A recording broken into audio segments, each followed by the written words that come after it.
안녕하세요. 하루 필수 말씀 충전 하필 큐티 조정환입니다. 오늘 함께 나눌 하나님 말씀은 욥기 16장 1절에서 17절까지 말씀입니다. 욥이 대답하였다. 그런 말은 전부터 많이 들었다. 나를 위로한다고 하지만 오히려 너희는 하나같이 나를 괴롭힐 뿐이다. 너희는 이런 헛된 소리를 끝도 없이 계속할 테냐? 무엇에 홀려서 그렇게 말끝마다 나를 괴롭히느냐? 너희가 내 처지가 되면 나도 너희처럼 말할 수 있을 것이다. 나도 너희에게 마구 말을 퍼부으며 가엾다는 듯이 머리를 내저을 것이다. 내가 입을 열어 여러 가지 말로 너희를 격려하며 입에 발린 말로 너희를 위로하였을 것이다. 욥의 친구들은 분명히 욥을 향해서 이 지혜의 말로 위로를 전하고 있다라고 확신했었습니다. 심지어는 하나님의 위로라고까지 표현했던 것을 우리가 기억할 수 있죠. 그런데 분명히 그런 표현들이 오히려 욥을 더 심하게 괴롭힐 뿐이라는 걸 우리가 보게 됩니다. 욥은 이런 말들을 헛된 소리라고 이야기하고 있어요. 지금 욥과 친구들은 서로의 말들이 헛된 소리라고 말하고 있습니다. 여러 가지 표현들로 이 말들의 의미 없음을 서로가 폭로하고 있는 거죠. 결국에는 누구의 말이 진실한가를 다루는 진리 논쟁, 이 지혜를 소유한 자가 누구인가에 대한 것이 이 논쟁의 핵심이라고 볼 수 있을 겁니다. 욥은 처한 상황의 다름을 인정하라라고 그렇게 말합니다. 한마디로 말하면 역지사지가 되어보라라고 그렇게 말하는 것인데요.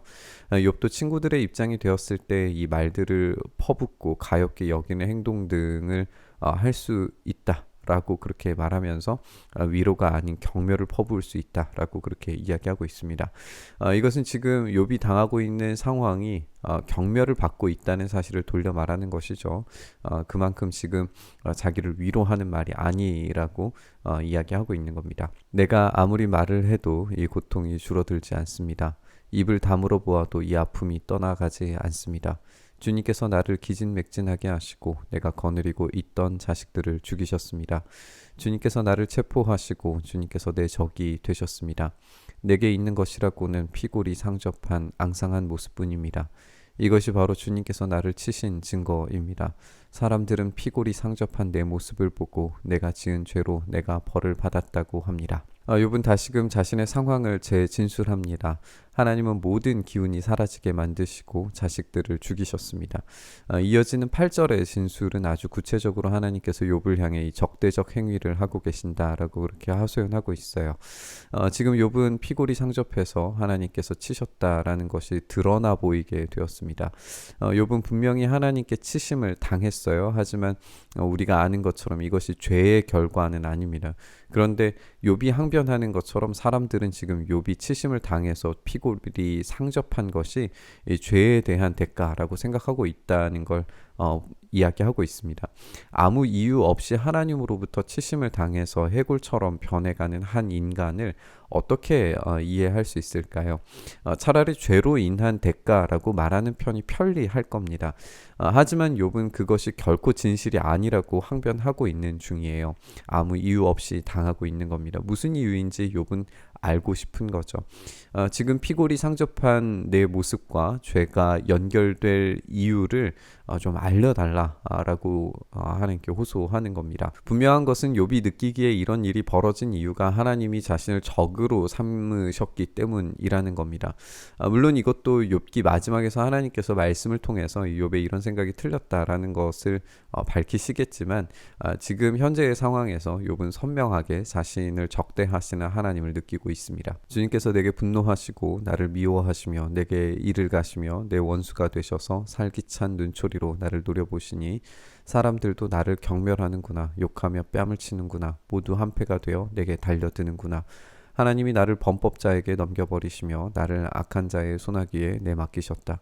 나는 평안히 살고 있었는데 하나님이 나를 으스러뜨리셨다.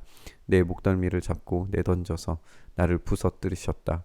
그가 나를 세우고 관역을 삼으시니 그가 쏜 화살들이 사방에서 나에게 날아든다. 그가 사정없이 내 허리를 뚫으시고 내 내장을 땅에 쏟아내신다.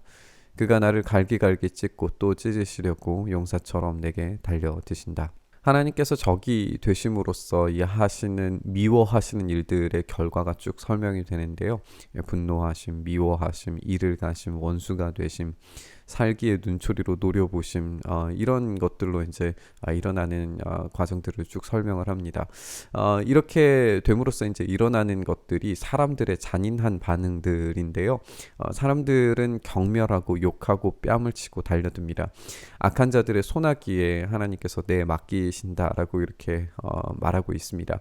하나님은 욥을 관역처럼 삼으시고 화살들이 사방에서 날아들게 만드시고 있어요. 화살은 욥에게 꽂혀서 허리가 뚫리고 내장이 땅에 쏟아지고 찢고 또 찢겨진다라고 그렇게 말하고 있습니다. 굉장히 잔인할 정도의 학대를 당하고 있다고 목소리를 높이고 있는 모습을 보게 됩니다. 욥의 설명들이 실제의 사건으로 경험된 것으로 이해되지는 않습니다. 뭐 그렇게 화살이 날아들어서 진짜로 막 뚫리는 그런 일들을 경험한 것으로 보여지지는 않죠. 그가 당하는 극심한 고통의 수위가 얼마나 심각한 것인지에 대해서 이야기하는 것으로 충분히 이해가 됩니다. 욥은 인간으로서 당하기 힘든 이 수치와 경멸과 극심한 고문과 폭력에 휩싸여 있습니다. 이 모든 것은 죄 없는 인간 욥에게 벌어지는 부당한 폭력입니다. 내가 맨살에 베옷을 걸치고 통곡한다. 내 위세를 먼지 속에 묻고 여기 이렇게 시궁창에 앉아있다. 하도 울어서 얼굴마저 핏빛이 되었고 눈꺼풀에는 죽음의 그림자가 덮여있다. 그러나 나는 폭행을 저지른 일이 없으며 내 기도는 언제나 진실하였다. 욥은 베옷을 걸치고 통곡하면서 먼지와 시궁창 속에 앉아 있습니다. 극심한 다크서클과 거무튀튀해진 얼굴은 그야말로 죽음이 임박한 인간의 모습처럼 묘사가 됩니다. 그럼에도 불구하고 욥은 폭력을 저지른 일도 없고 기도는 진실했다라고 말하면서 외적으로도 내적으로도 이런 일을 당할 만한 일을 자신이 하지 않았다라고 항변을 합니다. 우리는 오늘 이 욥의 억울한 하소연을 듣습니다. 죄 없는 사람이 당하는 이 고통의 크기가 어마어마하다는 것을 우리가 읽게 됩니다. 욥의 하소연을 듣다 보면 이 죄 없는 한 인간이 당하는 끔찍한 폭력이 한 사람 예수 그리스도를 떠올리게 만드는 것만 같습니다. 우리 주님은 악인들에게 체포되시고 사람들이 경멸하고 욕하고 뺨을 치고 모든 백성들이 십자가에 못 박으라고 아우성쳤습니다.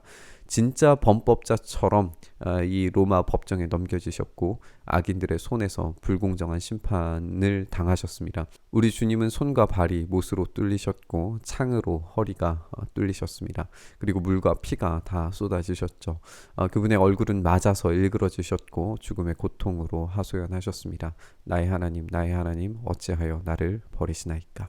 욥의 죄 없는 인간이 당하는 끔찍한 폭력의 묘사들은 예수님을 통해서 더 선명하게 실제된 사건으로 발견하게 됩니다. 죄 없으신 분의 하나님과의 단절이 인간들에게 어떻게 잔혹한 먹잇감처럼 취급당할 수 있는지를 예수님께서 직접 당하시고 알고 계시는 거죠. 이것이 인간의 본성이고 죄악된 인류의 모습이라는 것도 우리가 확인해 볼 수 있습니다. 우리가 내일 계속해서 읽겠지만 욥이 당하는 이 고통을 해소하기 위해서는 중보자가 필요합니다. 우리는 이 중보자가 고난당하신 예수님이라는 사실을 알고 있어요. 그러니까 오늘 본문에서 욥이 말하는 죄 없는 인간의 끔찍한 고통을 실제로 감당하신 중보자가 존재한다는 겁니다. 이것은 우리에게 엄청난 위로를 줍니다.